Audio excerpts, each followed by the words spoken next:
The border war is back, and we're going to be breaking it down. A little bit of an early preview, crossover edition of Locked On Jayhawks and Locked On Mizzou on today's episode.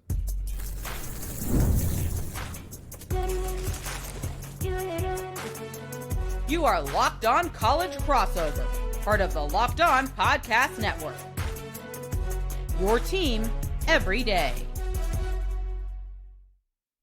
What's going on? Derek Johnson here at D Johnson Radio on Twitter. John Miller, he runs Locked On Mizzou, and we've got a crossover episode for you today, whether you're listening through Locked On Jayhawks or Locked On Mizzou. Thanks for joining us. And we're going to be breaking down the game. It's a pretty big one. You might have heard of it, the border war, border showdown, I guess they're officially calling it. No, it's the war. It's the war. It's got to be, right? Yeah. Right? Yeah. So at least we can both agree on that. We'll see how much else green we do throughout the episode. But we've got our top storylines. We've got our big player performances, players to watch, and how does Mizzou win? How does Kansas pull off this upset on the road? We'll get into all that on today's episode. And today's episode of the show is brought to you by Monarch Money. Maybe use Monarch to help you save money to afford tickets to this game. You can take control of your finances with Monarch Money. Use code LOCKEDONCollege at monarchmoney.com for 50% off your first year. So, John, I appreciate you hopping on here. Obviously, this is a fun week of the season. It doesn't feel right being in September. I guess right. This game is not in like November or something like that. But obviously, this is a big one. And anytime you have a rivalry game like this, to me, is what college sports is all about. It is about the rivalries. And I think you could argue this is one of the most undersold, underappreciated from a national perspective rivalries in the country. So what to you are some of the biggest, storylines and things you're excited for in this game? Well, to me, just from Missouri's side, there's been some kind of breaking news here injury-wise. Missouri's place kicker is out for the season, Blake Craig. So Eli Drinkwitz, a guy who typically doesn't go for it on fourth down a lot. Are we going to see more aggression against Kansas, especially in a big spot? Beau Pribula, a guy who can run the ball. It looks like Ahmad Hardy is a heck of a running back, too. I think it kind of fits what Missouri likes to do. And overall, kind of my biggest storyline is, on paper, I think most people would agree Missouri has more talent. But, man, I hate to say this. It hurts me deep in my soul to give you any credit. But really, Lance Leopold can coach, and Jalon Daniels can play some football too. And really, correct me if I'm wrong, Derek, I think this early matchup kind of favors Kansas a tiny bit from a Daniels perspective because, well, he has been banged up sometimes. Yeah, I mean, the big question is to me kind of going to be, how do both defenses stop the quarterback run? Because we've seen when Jalon really gets it going and when Kansas is in bigger moments, bigger games, which for them, I mean, this is as big as it comes this season, right? You're going to be using that option in Jalon's legs a little more. And then in the games where maybe it's a little less, like last week, he only has 3 carries because you don't want to use those carries up for a guy who has had some injury stuff in the past. And then on the flip side, Beau Pribula, I mean, is obviously a very good runner. KU in the past has struggled defending the quarterback run. It's a new defensive coordinator this year, so I don't entirely know how that's going to go this go around. That's going to be like a huge part of this. And, you mentioned the kicker being injured. If it's a close game, that could factor in. KU's linebackers are all beat up, like Bengali Kamara being out right now. Joseph Sipp is already out. Like that could hurt you against the run.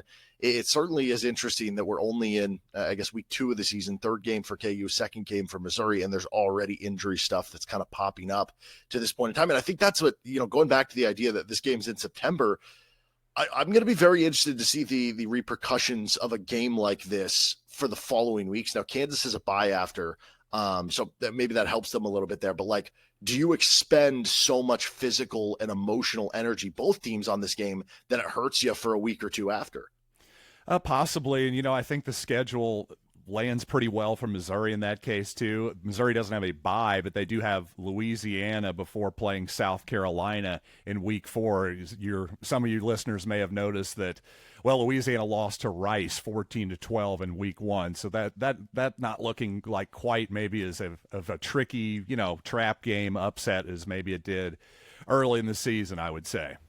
Yeah. And so when you talk about what does this game mean for the season, obviously it's no longer a conference game anymore. So from that standpoint, either team can lose this game and theoretically go play for a conference championship afterwards. So maybe that gets rid of some of it. But again, if this is the whole point of college sports, why it was started, these regional rivalries, and obviously this being the first time they've played in almost 15 years, it almost does mean everything while not meaning a lot else at the same point in time. So what to you does this game mean in terms of the season for Missouri? Well, just in terms of how the season is going to play out, I mean, I think Missouri has, just as it did last season, just certainly in 2023, they had a great season too, but Missouri has playoff aspirations, whether they say that out loud or not. I think 10-2 is the goal. I think you lose to Kansas in week 2, regardless of whether that's a conference game or not. I think that really puts you behind the 8 ball. And somewhat amusingly and naively this week, Beau Pribula said, well, gee, I thought this was just a sports rivalry, but wow, it turns out there's a lot of hatred going on here. I just thought that was funny just to hear his perspective on it. But seriously, though, I do think it matters a lot. Again, it's been 14 years, almost 15 years. Who takes this rivalry the most seriously? Who is gung-ho for this thing? Because in the past, there's been upsets on both sides for decades because, hey, we'd love to just ruin Kansas's season and vice versa sometimes. Is there going to be that level of hatred in the stands? Absolutely. And on the television sets for all the viewers? No question. On the field, that's what I'm really curious to see. Yeah, you almost wonder if like the crowd is going to be the ones that ignite it in a real and that way, helps right? Missouri too. I mean, the crowd's going to be electric. There's no doubt about it, and that alone should juice the Missouri sideline. But really, it should juice the Kansas sideline too. They have beating hearts and blood's pumping through their chests too. Yeah, no, it's going to be great too that we get these, back home and away as opposed to Yes. There was something about it being at Arrowhead, but I don't know. It's something about it being on campus makes it nice. Much better. Listen, the Armageddon game, that was incredible. A sellout. The 2008 game was obviously not as great for me, but still well attended. Other than that, man, the attendance really dropped in those things. To me, keep it on campus. Yeah, no, it definitely adds to the intrigue and the fun and everything. Well, I think this is really important because, from the Kansas perspective, like this game almost becomes not just about Kansas. I mean, I don't think KU fans really care like, oh, we have to hold the water for the Big 12. But from a Big 12 perspective, the rest of the conference is like, hey, we need this more so than the SEC. Like, if Missouri loses to Kansas, the SEC is going to be just fine. The SEC's That's PR an interesting is going to be just okay. But from the Big 12 perspective, it would do them a lot of wonders to nab one on the road against an SEC team. And so, I don't know who ends up winning the Big 12 at the end of the day. TCU looked good. Utah looked pretty good in week 0. I think if Kansas wins this game, you're going to start talking yourself into, at least I am, that Kansas can win the Big 12. They can at least compete to win the conference because you mentioned from a talent perspective. I mean, from a talent perspective, we'll see if Missouri ends up being as good as, like, say, Utah or TCU. But from a talent perspective, certainly they're just as good, if not better, than some of those schools. So, like, you could make the argument this is the most talented team that Kansas is going to play this season. And from that perspective, if you can beat them on the road, why can't you compete for a Big 12 title in addition to what it would do for the Big 12 in terms of just that, public perception, especially after kind of an up and down week 1? Yeah, I agree with all of that. And I as much as I hate to even imagine the scenario where Missouri loses, of course, yeah, if Kansas wins this game, of course they're going to be right in there in the Big 12. I think the Big 12 is, give me 7 or 8 teams I could see them winning the league at this point. And sort of to that idea, I think no matter who loses this game, it's going to feel like to the fans your season is over, but maybe it is, maybe it isn't, because that's college football. A lot can change as the season goes along, and we may look back and say, wow, actually, those were 2 top 20 teams or something like that. Who the heck knows? In fact, right now, the projections aren't too far off from that. I saw S&P Plus has Missouri 16th, Kansas 25. So, again, on paper, that's not a horrific loss either way. The problem is when it's Kansas and Missouri, it's going to hurt bad for somebody. Yeah, it really is. That's for sure. Yeah. I want to get into But that's the fun of it, like you said. It is. Yeah. The fun and the defeat, either way. Yeah. So, I want to get some players that are going to have a big impact on the result of this one and how either team comes out on top. We'll get to that next. This is Locked On Jayhawks and Locked On Mizzou crossover. And today's episode of the show is brought to you by Mazda.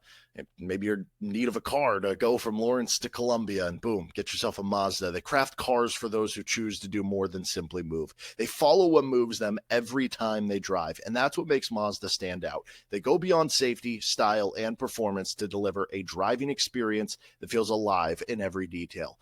As an athlete, focuses on every detail too. Mazda does the same. From metallic accents to hand-stitched Napa leather, you can feel it the moment you get behind the wheel. The smooth handling, intuitive controls, and standard all-wheel drive in every crossover SUV. It's the small details that make the big plays. And just like that, there's more to every player. There's more to every Mazda vehicle. Mazda, move and be moved.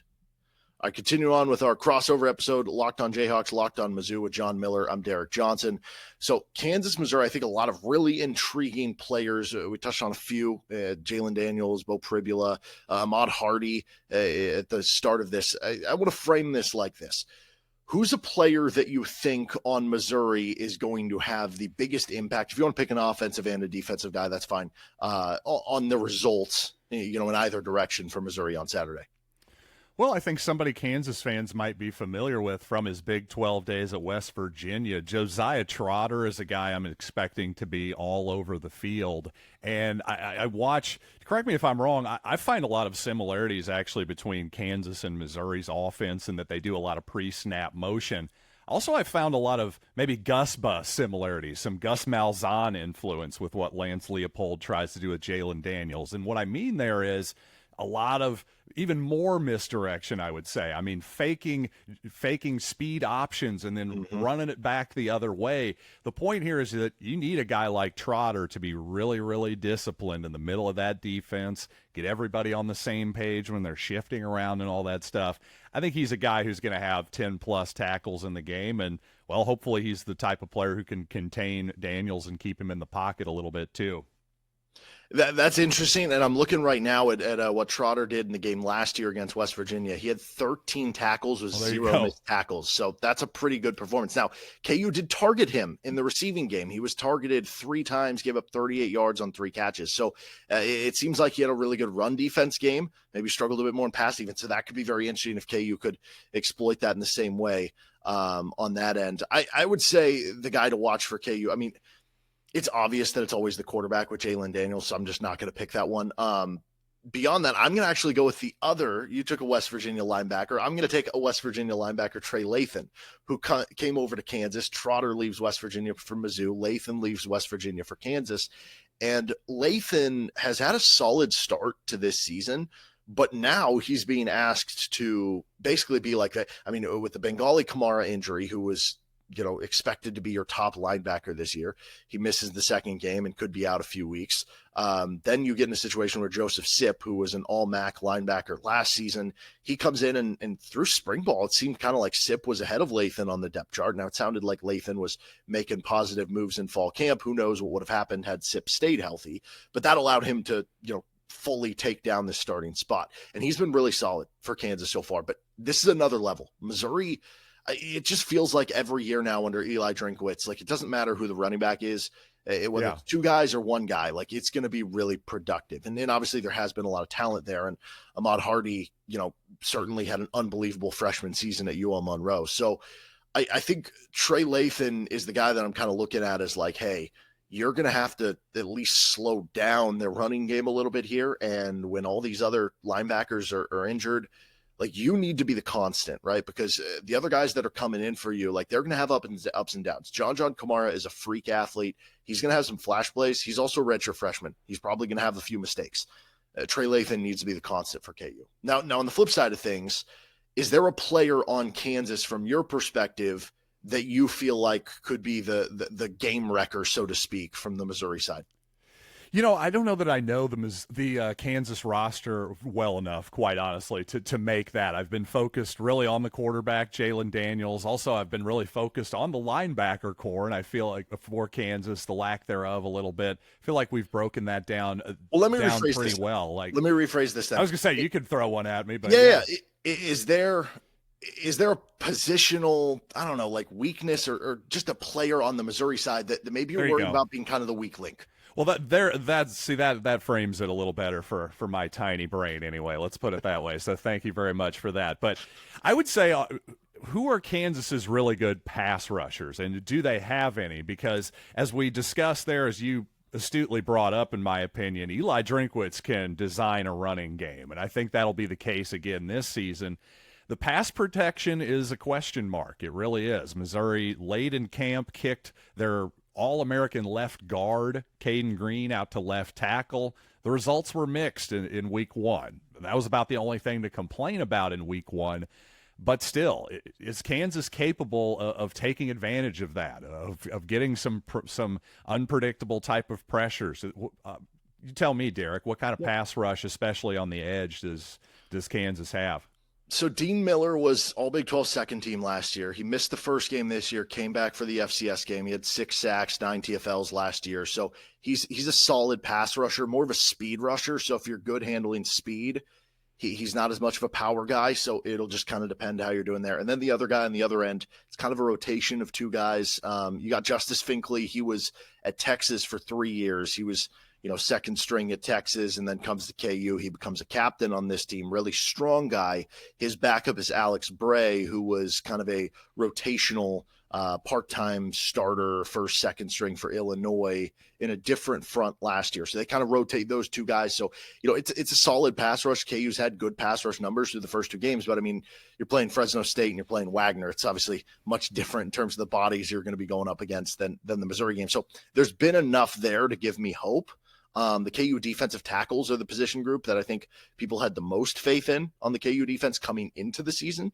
So, it's a group that I feel good about, but I don't know that they have, like 2 years ago when you had Austin Booker, 3 years ago when you had Lonnie Phelps, like they don't have that, like, I don't necessarily think all Big 12 first team type of pass rusher who's going to get you 10 sacks. Maybe Dean Miller, takes that next step this season, but that's kind of where I'm at with that.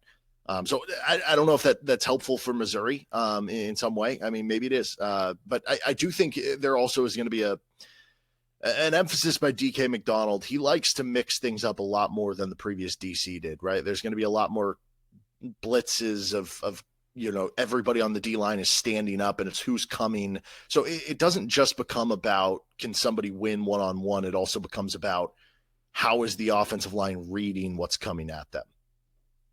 Sure, absolutely. Yeah. Now I do think for me, from the Missouri side, like it's one of 2 guys that scares me. That either Ahmad Hardy, again, he has 10 yards per carry in the first game, over 1,300 yards at ULM a season ago, and that would scare me. That I guess in the back of my mind is that Arkansas Liberty Bowl game. I know it's so long ago and like there's so many different players and KU is more beefed up on the line than right. 3 years ago, but Arkansas was able to road grade KU with their bigger bodies and the SEC size. And that scares me a little bit there. The other side is I guess it's 2 transfers in from Georgia on the defensive line, in addition to already some returning starters there. Like that scares me a little because the KU offensive line was really good against Wagner, but it was Wagner. And in the week before against Fresno, overall it was a good game, but Jalon Daniels took a lot of shots. He did. In that game. Yeah, I watched that game too, and he was maybe having to run around a little more, I think, than Lance Leopold would have liked. Definitely was taking a surprising amount of shots, but, there was a game where you started off KU as a 13-point favorite. You can't exactly just assume a victory, but, watching that game, I have to say, overall, I was fairly impressed with the Jayhawks. They controlled the game, and certainly the defense made E.J. Warner's life difficult in that one. Yep. Okay, I want to finish up here. How does Missouri win this game? How does Kansas win this game? We'll get to that next with our Locked On Jayhawks, Locked On Mizzou crossover. And this episode of the show is brought to you by FanDuel Sportsbook. The NFL season's almost here, and FanDuel's making sure you're ready for kickoff with a can't-miss offer. Plus, we got college football this weekend, right? Right now, new customers can bet just $5, and if your bet wins, you'll get $300 in bonus bets to use across the app. You can actually get lines on the KU Missouri game, although I guess if you're in Missouri, they're still in the process. I don't know if that's been fully gotten through or not. Regardless, it's coming at some point. I guess just make your way over to Kansas City on the Kansas side, and then you'll be able to get it somewhere. But you can get Missouri. They're about a touchdown favorite right now, officially over at FanDuel, going off at -6.5. You can get Kansas +6.5. You can get Kansas on the money line for the upset +184. The over-under is 50.5. So are you ready to play? Download the FanDuel app now by visiting FanDuel.com to get started. That's FanDuel.com to place your first $5 bet. Today's episode is also brought to you by Monarch Money. Most people can't name all their financial accounts or even what they're worth, whether it's 401ks, properties, or investments. And when you don't have the full picture, you can end up leaving money on the table. That's why there's Monarch Money. It's an all-in-one personal finance tool that brings your entire financial life together in one clean, easy-to-use interface. on your laptop, or on your phone. Monarch is built for people with busy lives. If you've got put off organizing finances, Monarch's just for you. Monarch does the heavy lifting for you. You can link all your accounts in minutes, see clear data visuals, get smart categorization of your spending, and finally feel in control of your money without ever touching a spreadsheet. You can identify that you aren't saving as much as you thought. Monarch helps you notice an inefficient investment allocation and discover forgotten 401ks from past jobs. Don't let financial opportunities slip through the cracks. Use code LOCKEDONCollege at monarchmoney.com in your browser for half off your first year. That's 50% off your first year at monarchmoney.com with code LOCKEDONCollege. Continuing on with our crossover episode, Locked on Jayhawks, Locked on Mizzou. Don't forget you can check out Locked on College Football too for your second listen every day. He's John Miller and I am Derek Johnson. So I guess this boils down to this. Missouri wins if what happens? I think if Missouri controls the line of scrimmage, especially in the passing game, if the Tigers can keep Beau Pribula upright, I just don't know if the Jayhawks are going to be able to score enough points. Now, if they do make Beau Pribula's life a little bit difficult, if they can bottle up the Missouri running game just to a reasonable expectation level, then yeah, we've probably got a nail biter on our hands. But I really think if Missouri, if they dominate offensively, if that offensive line can win the battle, I just think it's going to be really tough for Kansas to get it done. Do you have a lean on any of those? Missouri minus 6.5 or over under 50.5? You know, I guess I would probably lean more toward the under early in the season here. I just think that especially Missouri likes to control the ball regardless of how good their offense is. Eli Drinkwitz has never been a Josh Heupel type of offense where he's snapping it with 25 seconds left on the play clock. So to me, and I think there's been nationally, by the way, scoring was kind of down in week one. I think the trend is toward the unders right now. I'm an under kind of better anyway, even though it's the boring bet. That's kind of the point, though. The fans like to bet the over, so guess what? I like to go the other way. Yeah. No, it's usually the smart bet. I actually do lean the under as well from a standpoint of, okay, rivalry game, like teams are going to be playing hard. Maybe sometimes you're a little juiced up and you overthrow that pass here or there. I do think the Missouri defense is one of the best in the country. I do have questions about, how the offensive line's going to handle things at both ends. And I could see this being, 20-17 or something like that where it does end under. For me, Kansas wins the game if, for one, Jalon Daniels has to have a top-tier game. Like, this has to be one of the best games of Jalon Daniels' career. And it doesn't just that doesn't necessarily mean statistically, right? He could have 220 yards passing, 60 yards rushing, 2 touchdowns, no picks. It's more so he's got to avoid the interceptions. Like, can't have that in a road game, raucous environment against a good defense, especially if it is going to be a lower scoring game. Got to take advantage of those possessions. But it really is with the legs and scrambling, because if Missouri's D-line is at least semi-regularly winning against one or two of the KU offensive linemen, he's going to have to make plays with his feet, not just to actually pick up yardage, but just to be able to scramble and get throws off. And so that's where I think he has to have one of his best games that he's had in a KU uniform. And then, I think the other one is just slow down the running game of Missouri. It goes twofold. It goes with Ahmad Hardy.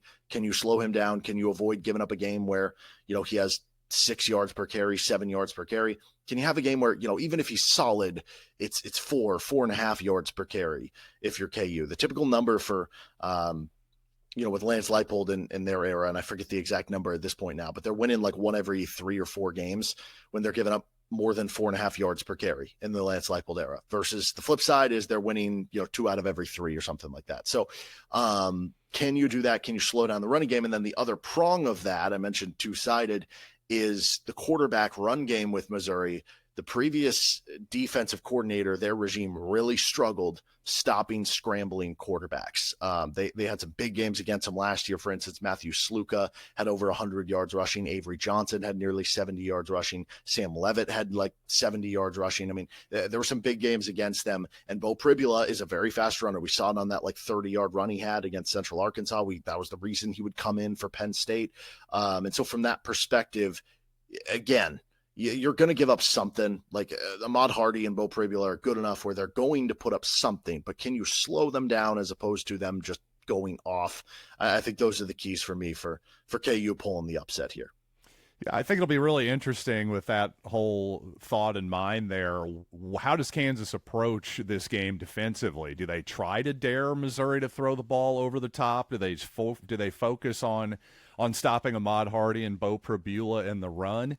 I think I might early, really, just to see how nervous the relatively inexperienced Pribula might be in the ball game. I think that's probably how I would play it. Will that work or not? I don't know. But again, I'm talking about trends nationally. Seems like the trend nationally is more like the trend of the NFL the last couple years. If I don't know if you're a Kansas City Chiefs fan, Derek, but I'm sure a lot of your listeners are. All the talk about Mahomes, of course, is, well, everybody's playing two high safeties, just keeping everything in front of them, giving up the 5 to 8 yard gains. Seems like that's kind of been the trend in college football here early. Does Kansas do that? If so, again, bet that under for sure if you think there's any chance of that.